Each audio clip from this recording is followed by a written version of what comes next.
बंगाल में चल रहा है किसका शासन? मुख्यमंत्री ममता बनर्जी करती है दावा, सरकार और पार्टी दोनों का संचालन करेंगी वे। लेकिन जमीन पर चल रही है कोयला बालू माफियाओं की, जिन्होंने ताक पर रखा है हर सरकारी निर्देश और कानून को।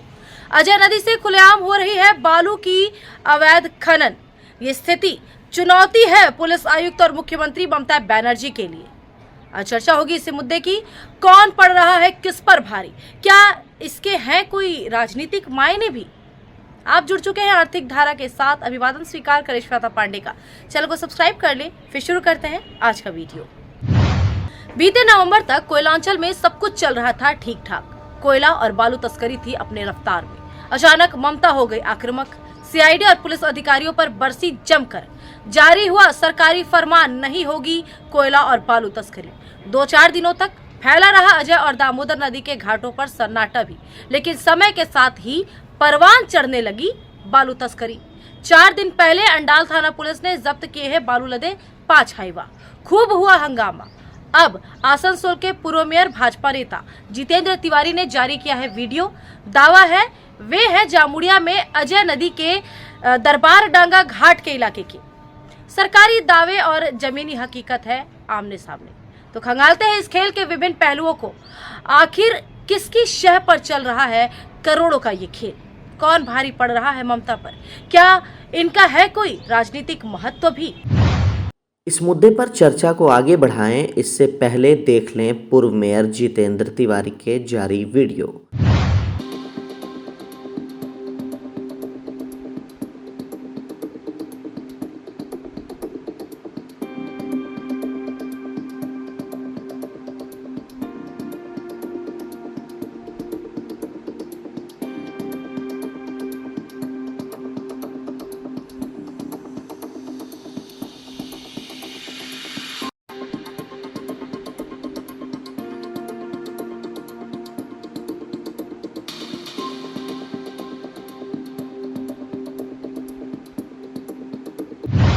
की है इसके साथ उन्होंने टिप्पणी। आसनसोल में हर अवैध गतिविधि बन चुकी है वैध। बालू खनन को लेकर हो रहे परस्पर विरोधी दावे। माइनिंग बीएल एंड बीएलआरओ अधिकारियों ने लगा रखी है चुप्पी। बालू तस्करों का दावा है उनके पास है बालू खनन का लीज, लेकिन वे भी करते हैं स्वीकार। लीज में प्रावधान होता है मैनुअल खनन का, लेकिन वीडियो में स्पष्ट दिख रहा है सब कुछ। बड़ी बड़ी मशीनें लगी है नदी के बेड में। सीधे ट्रकों पर हो रही है बालू की लदाई। बालू खनन के बारे में एनजीटी का है निर्देश। बालू खनन में नहीं हो सकता भारी मशीनों का उपयोग। 3 मीटर से ज़्यादा गहराई तक नहीं हो सकता है खनन।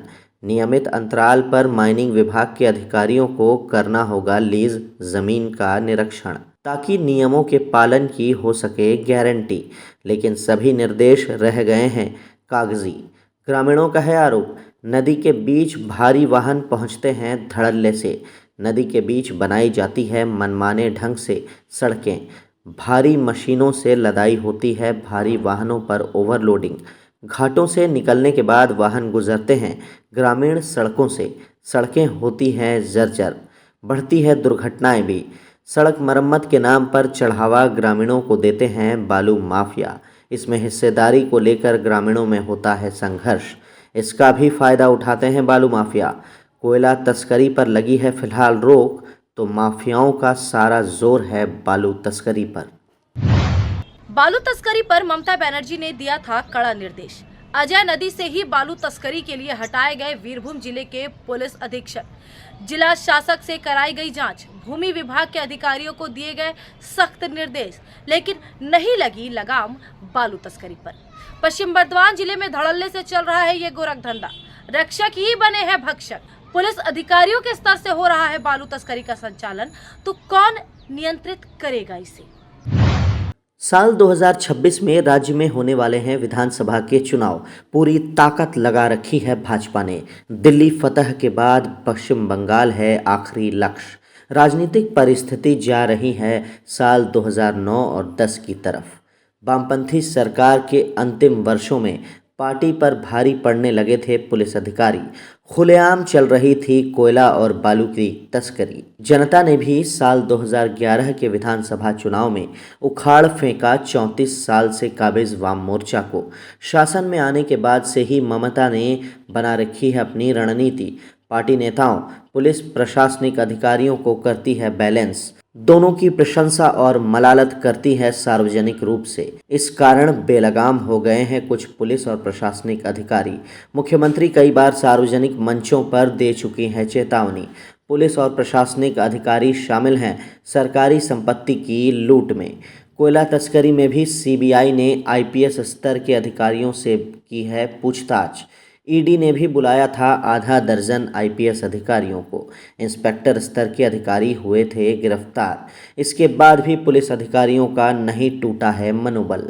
पुलिस अधिकारियों का एक तबका बदल चुका है तस्कर। मुख्यमंत्री ने कोयलांचल के 2 पुलिस अधिकारियों को हाल में किया है दंडित।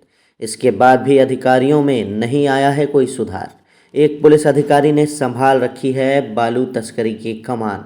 रानीगंज, जामुड़िया, पांडवेश्वर में धड़ल्ले से हो रही है बालू की तस्करी।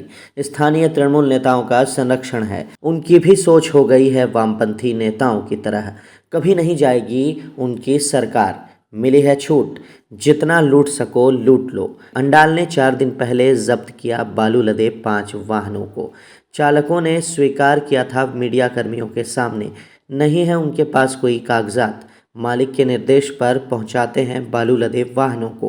पूरे नेटवर्क का किया है उन्होंने खुलासा। लेकिन जांच डाल दी गई ठंडे बस्ते में, क्योंकि सिंडिकेट था पुलिस अधिकारियों का। आसपास के थानेदारों को किया था सूचित, लेकिन कम्युनिकेशन गैप रह गया था अंडाल थाना पुलिस से। पुलिस अधिकारी भारी पड़ रहे तस्करों पर। दूसरे शब्दों में कहें तो तस्कर बन गए हैं पुलिस अधिकारियों के पैड कर्मचारी। लूट का बड़ा हिस्सा जा रहा पुलिस अधिकारियों के पास ही। आखिरकार इतनी खुली छूट क्यों मिली है बालू तस्करी की? क्या कर रही है वरीय पुलिस अधिकारियों की फौज? किसकी शय पर ममता का निर्देश भी रखा जा रहा है ताक पर? करोड़ों की काली कमाई जा रही है किसके पास? विधानसभा चुनाव पर क्या पड़ेगा इसका कोई असर? क्या पुलिस अधिकारियों की फौज बिस्तर बांध रही है तृणमूल सरकार की? क्या भाजपा सेंध लगा चुकी है पुलिस विभाग में? सवाल है दर्जनों, और पब्लिक भी देख रही है सब कुछ। सब समझती है ये अंदर क्या है और बाहर क्या है। इन सवालों के उत्तर के लिए इंतजार करना होगा समय का। वीडियो में इतना ही। बने रहे हर अपडेट के लिए आर्थिक धारा के साथ, क्योंकि हम जुड़े हैं अपनी माटी अपनी थाती से। चैनल को सब्सक्राइब करके बेल आइकॉन प्रेस कर लें। फेसबुक पर देख रहे हैं तो पेज को फॉलो कर लें। वीडियो को लाइक करें, ज्यादा से ज्यादा लोगों के साथ वीडियो को शेयर करें। और जानने से पहले देखते हैं दिन भर की कुछ छोटी बड़ी खबरें फटाफट। आसनसोल में लोक स्वास्थ्य इंजीनियरिंग PHE विभाग के कैजुअल वर्करों ने किया कार्यालय के समक्ष प्रदर्शन। महीनों से लंबित वेतन भुगतान की रखी मांग। आरोप लगाया ठेकेदार और विभागीय अधिकारियों पर लापरवाही का। ठेकेदारों का है दावा, विभागीय स्तर से नहीं हो रहा बिल भुगतान। बढ़ रही है श्रमिकों की समस्याएं। दुकानदारों ने बंद कर दिया उधार देना। बच्चों की पढ़ाई हो रही बर्बाद। विभागीय सहायक इंजीनियर संदीप कुमार टुडू ने दी जानकारी। सूचना दी गई है वरीय अधिकारियों को। निर्देश के अनुसार होगी कार्रवाई। रानीगंज शहर के वार्ड 93 स्थित स्कूल मोड़ राजपाड़ा सड़क किनारे मिला नवजात शिशु का शव। स्थानीय लोगों ने कुत्ते के मुंह में देखा वह शव। भीड़ देख शव छोड़ भाग गया कुत्ता। स्थानीय पुलिस को दी गई सूचना। शव भेजा गया अस्पताल पोस्टमार्टम के लिए। स्थानीय लोगों में आक्रोश। पुलिस CCTV फुटेजेस की कर रही है जाँच। देखिए कि कुत्ता मुंह में लेकर किसको भाग रहा है। किसको लेकर भाग रहा था? बच्चा को। किसका बच्चा है? किसका बच्चा है तो हम नहीं जानते हैं। कितने दिन का बच्चा प्राय? बच्चा देखने में लग रहा है अभी तुरंत फेंका है कोई। कहाँ देखिए? इलाका का नाम क्या है? राजपाड़ा, रानीगंज। आसनसोल जिला कोर्ट परिसर में लोक अदालत लगेगी 8 मार्च को। पश्चिम बर्धमान जिला लीगल सर्विसेज की सचिव आम्रपाली चक्रवर्ती ने दी ये जानकारी। लोक अदालत में कोर्ट के दायरे के बाहर होती है सरल तरीके से सुनवाई। निष्पादित किए जाते हैं आपसी सहमति से हजारों मामले। वादियों को जल्द मिलता है न्याय, तो सुनवाई का लोड भी कम होता है संबंधित कोर्ट का। और आर्थिक लेन देन में प्रताड़ना के आरोप में गिरफ्तार किया गया दुर्गापुर के वार्ड 32 के पूर्व पार्षद मानस राय, उनके बेटे अद्रनील राय को उनके खिलाफ है विभिन्न व्यक्तियों के आरोप। दुर्गापुर थाना पुलिस ने पेश किया दोनों को दुर्गापुर महकमा कोर्ट में। पुलिस अधिकारियों ने दी जानकारी। रिमांड पर लेकर दोनों से की जाएगी पूछताछ। मालदा जिले के इंग्लिश बाजार थाना अंतर्गत मिल्की शोभा नगर में है शोक। गांव से कुछ युवक गए थे राजस्थान टावर लगाने के कार्य में। दुर्घटना में हो गई मौत एक श्रमिक की, गंभीर रूप से घायल हो गए 5 अन्य श्रमिक। अचानक टावर गिरने से घायल हो गए कई। अस्पताल ले जाने पर समीउर शेख की हो गई मौत। घायलों में शामिल है सफीकुल शेख, मिथुन खान, रसेल शेख, हेलू शेख, मनिरुल शेख। शव के साथ ही लौटे हैं सभी घायल भी। परिजनों में है भारी आक्रोश।